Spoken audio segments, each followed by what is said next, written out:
the Fill the Funnel podcast with Jeff Swan and Tom Slocum. We're here to help you crush your targets with tactical tips and insights you can act on today.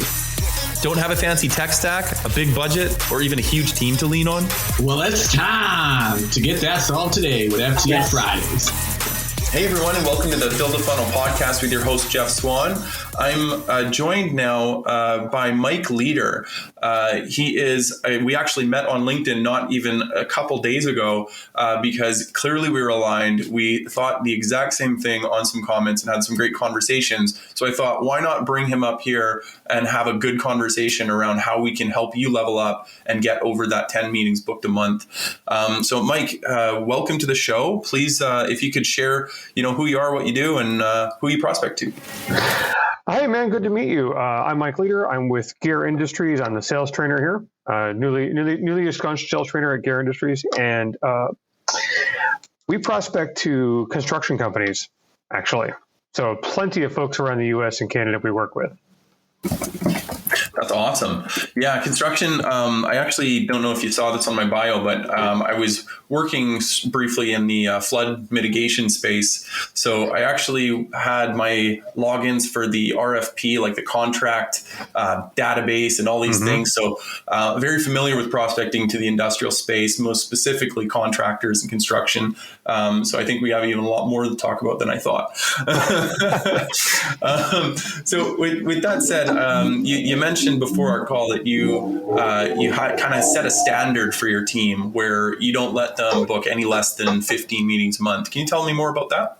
Sure. It's funny. I hear 10 meetings a month, 15 meetings a month. I think to myself, wow, that doesn't seem like a lot, because I'm working with volumes of clients, and we work with volumes of people. Sometimes it can be a one call close for us too. And so for us, we hold ourselves to a high standard. I mean, I always hold myself to a high standard where I work, even not just here, but other places. When I grew up in sales as a sales associate, our goal was all monetary. It was never set appointments and work from that. When we moved into appointments, it was always get as many as you can, never a number. And so I always told myself, I have an appointment for every single day I work. So if there are 22 sales days a month, I need 22 appointments that month at minimum. And eventually that grew into 3 or 4 a day. So I was hitting 60 appointments a month. And it wasn't just because I was greedy, it's because it was necessary. And I think a lot of folks are afraid to make more appointments because they think it'll eat up their time, but I guarantee you it doesn't. Yeah, well, I mean, the worst case scenario of booking too many appointments is that you have too many opportunities to close. I mean, that doesn't sound that bad. Darn. I hate making money, don't you, Mike? It's horrible. How could people be so frustrating? I'm guessing that can I guess that your average deal size, or maybe I'll just ask you, I'm guessing it's not that $200,000, $1 million deal size. No, not in construction. No, we specialize in extension cables and power transfer equipment. And so our deals tend to range a little small, but even so, an average rep on our construction side of things is booking 5 or 6 orders a day.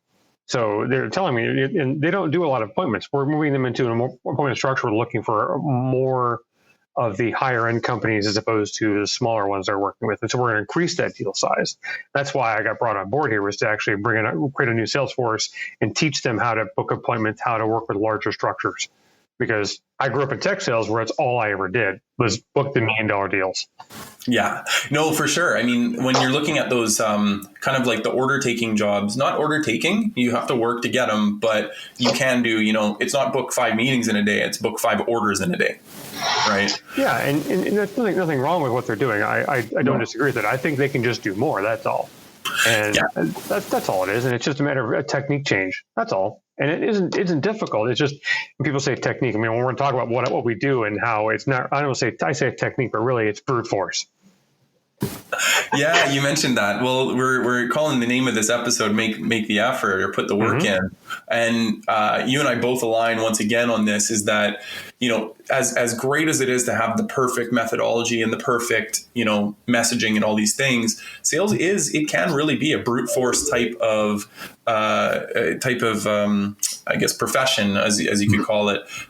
Tell me a little bit more about your thoughts on that. Well, when I was started into sales, I was never given any direction. It was just get on the phone and make calls and keep making calls until you find sales. And that was very, very not elegant. And it bothered me a lot.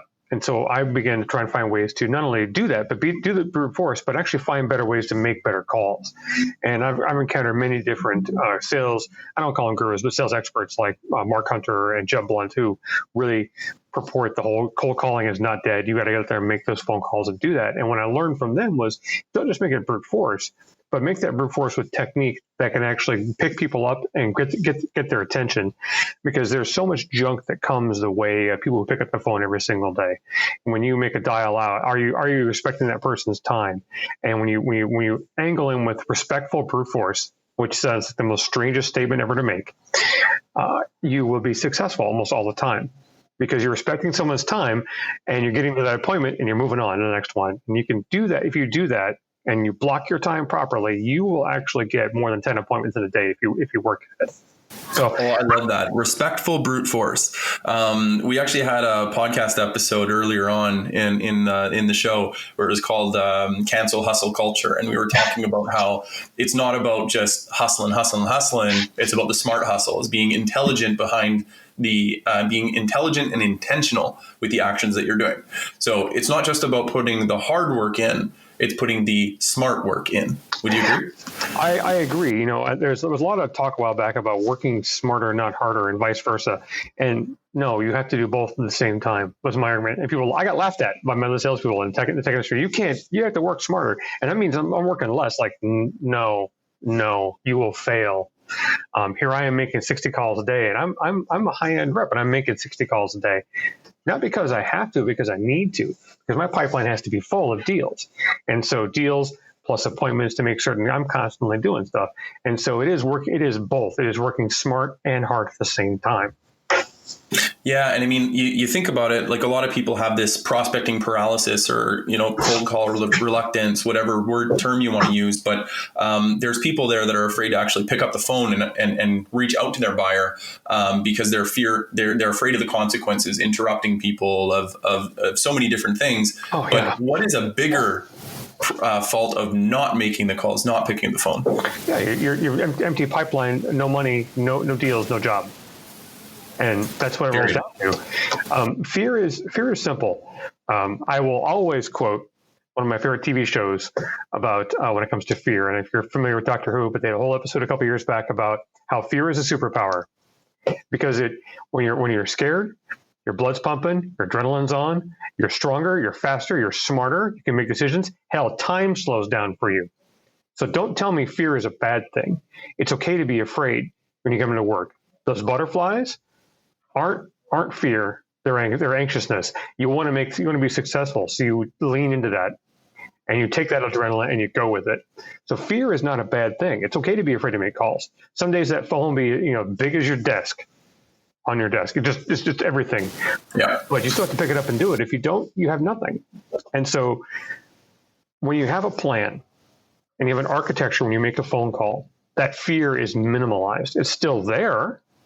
Dude, I'm in sales for 25 years. I'm still afraid some days to pick up the phone and talk to people. Like, are they going to want to talk to me today? I don't know, but I know what I'm talking about, so I'll respect their time and I'll reach out to them. If they don't have time, it'll be okay.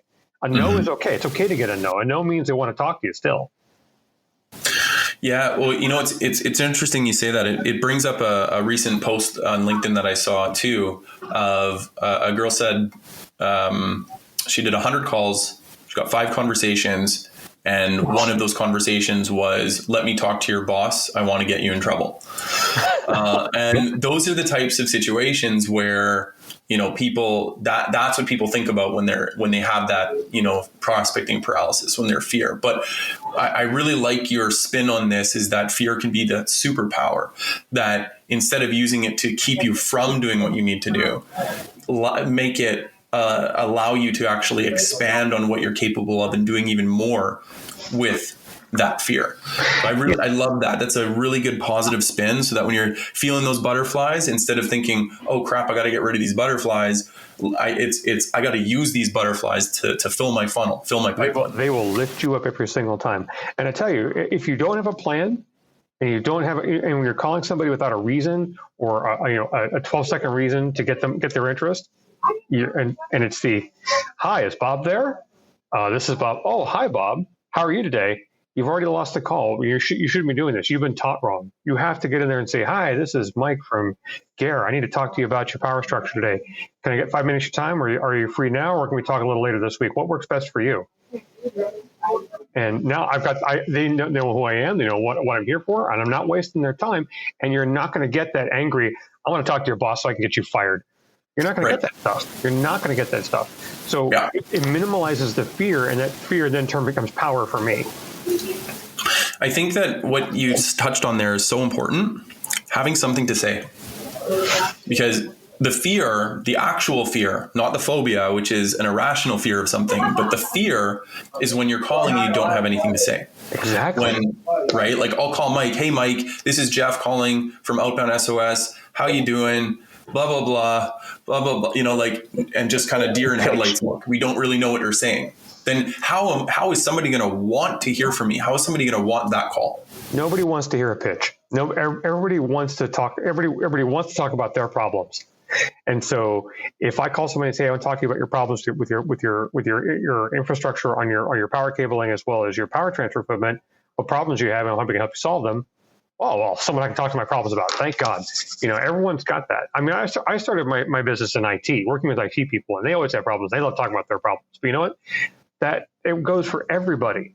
Everybody has those problems. And if you reach out and talk to someone with that plan to help them solve their problem, and get into my whole spin on sales, which is I'm not here just to make money. Making money is a sideline for sales. And here's where I get the cross-eyed look from salespeople. What? I'm here because my job is to help people. My job is to help people solve their problems. And I get my lift and my power from that. And the money is all just a sweetness on the back end. And so when you find your life in sales, and I'm here to help people solve their problems, all that fear goes away. You're going to work with a smile on your face. If you help one person today, you're successful. If you help that person, you're going to make money, so you're doubly successful. Who loses at that? I can feel the experience behind your voice here, Mike, because I can feel that you've worked through your entire career getting that purpose and really cementing that purpose inside you. Because that to me is what makes a successful salesperson. That's why I like when we talk before the episode of just do it, put in the work, is that when you have that purpose and you know that your goal today is to solve somebody's problems for them or be an ear, just like, instead of them going to the bar and talking to the bartender, they're talking to you about their problems that you can actually help them with. I mean, that's purpose. That drives you, doesn't it? Yeah, it's miraculous in the way it works. We struggle to find purpose in life. Everyone goes to this in their lives at multiple points. What's my purpose here? And when I latched onto that 15 years ago, it changed my life in sales. I'm no longer worried about my quota because my quota began filling itself. My goal every day was to come in and help somebody. In some small fashion, and to walk away every call block with them, to talk to somebody for at least 5 minutes to help solve a problem or get an appointment set so we can solve their problems later. And it never failed. Everyone was like, "Why are you so happy?" We just got yelled at by the sales director. I'm like, "No, you got yelled at. I saved somebody's ass today. I'm in a good place." And it took a while, but that caught on to the team, and then my team began to change how they acted. And my manager loved that when he figured out what I was doing, and everyone benefits from it. So when I moved into sales management, I taught my teams that, and now that I'm a sales trainer, that's all I teach is that your job here is to help people, no matter what you do or what you sell. We all sell the experience of helping somebody, and we're selling it to ourselves. I love this. And I'm taking what you just said and thinking back to when you said, even if I'm like a high-end sales rep or one of the higher price people on the team, what have you, and you're still doing 60 calls a day. Mm-hmm. Yeah, it's dedication. It's dedication, and it's your purpose. Is that you want to make those calls? You do. Right? You want to make those calls. If you have regular clients, you want to be helping them. You like those people. They're your friends. And it's hard to say that you come to work and have really good friends who trust you and trust your opinion and respect your opinion. Not a lot of folks have that, and that's one of the best parts of sales. When you're really selling to regular customers and you're an expert at what you do, you change lives, and you make their lives a better place. And so they respect you and come to you with things. They bring you more people. They bring you referrals all the time. That's the best part of this. Oh, I love that. Yeah, they're your friends. So speaking of which, what do you do with friends? You have fun. So how do you make the job fun for your team and the people you coach? For me, it starts as a trainer. As a salesperson, I hated sales trainings because who loves those things, right? They're always boring, and you look at someone's PowerPoint with 6,000 lines on it, you can't read it 30 feet. Yep. And I said to myself, I want to make better training. And my sales director said, "Go for it! I dare you!" And so, of course, I did. My wife is a middle school teacher, and she taught me everything I know about PowerPoint and sales training. Believe it or not, teaching kids is about as easy as teaching adults. And all my trainings are fun. The PowerPoints are entertaining. They're hilarious. They have fun icons. There's videos to play. I got one thing with Will Smith in it that everyone loves about failure. And that's the most important thing, is to make those things fun, make them interactive, make them visual, make them discussions. And when we do that, it ceases to become mindless dissolution of facts to people, and it becomes an engaging thing where you can go to work and have fun during those trainings. And I did that while teaching people how to use software, while I'll teach them how to sell technology, and now I do it with extension cables. Yes, it can be fun. So what you're saying is boring industries can be fun. It's all about how you put into it. Like I said, if you don't find the joy in what you do every single day, you're never gonna enjoy your life. And in this case, with trainings, I want to make them fun. Like right now, I'm looking at my prospecting one. I have a new class coming in a few weeks, and so I'm going over my prospecting training, and it's Dungeons and Dragons themed. And it's cute. I'm the one that's Among Us themed. So for the young fans who love that game, it's my boss thought it was the funniest thing ever. You just got to do things like that to get people interested, and by making them interactive and fun, and just being present. Enjoy your life. Enjoy being around people. Enjoy giving knowledge, and you win. That's how you make things fun. You can do things like give out contests or whatever it is, but if you listen to your employees and what their needs are, and you take the time to meet those needs, they'll always have fun. They'll always be happy, no matter what you're doing. Amazing, Mike. Thank you so much. So you've dropped some ridiculous knowledge on us in a short period of time. Thank you for making this sitcom of a podcast so much fun. If I'm going to recap what you were saying here, make it your purpose to help. These people are your friends, and you want to help them. So if you go in every day thinking you're going to help those people, no matter what your numbers are, no matter what your quota is, you're going to enjoy your time. And keep this purpose front and center. Again, keep that higher purpose in your heart and make it live in everything you do. And then put in the work, no matter what you do, what your role is, what your title is, how many people on the team. Put in the work every day, because it pays off, and it's your duty to help your friends. So thank you so much again, Mike. And for everybody listening, enjoy these lessons, pure gold. Enjoy and happy hunting. Bye. Thank you for joining us for another episode of Fill the Funnel podcast. If you like what you heard, be sure to hit subscribe on your favorite platform, give us reviews, and tell all your friends about us. Till next time, happy hunting.